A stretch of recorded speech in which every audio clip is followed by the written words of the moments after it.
જે માતાજી મિત્રો, કાલે ગાહડિયું લઈ આવ્યા અમે. બે ગાહડિયું કૂપન દીઠે સરકારે આપ્યું છે, એમનો આભાર છે. આ ગાહડિયુંમાં આવડા પાણા નીકળ્યા છે. આ પાણા નીકળ્યા છે, પાણા.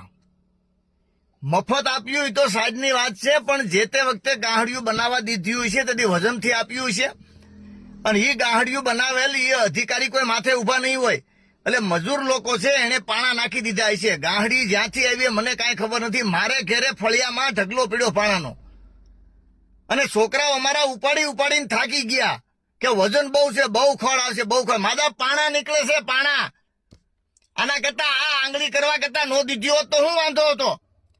સરકાર તો દે છે, પણ વચમાં બધા ખાઈ જાય છે. અને ગાહડિયું બનાવ્યું એમાં જે તે વખતે વજનથી બનાવવા દીધી હોય છે. જેને કંટાળ આપ્યો હોય એને આ તપાસ કરો. આવડા પાણા નીકળે છે. આ હાવ માલધારીની પત્તર ઠોકી નાખી છે. આ પાણા હું કામ દ્યો છો? પાણા સરકાર તો દે છે, સરકાર ખૂબ દે છે, પણ આ વાહેલા પૂગવા નથી દેતા. આ માથે ઉભા નહીં હોય કોઈ. આ કોઈ રીત છે? આવડા પાણા નીકળે, આવડા પાણા મારા ફળિયામાં. મારે ઘેરે આવો.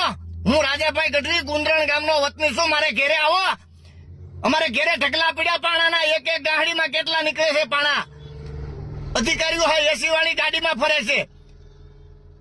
આ વિડિયા નો બનાવી તો કરીએ હું અમે?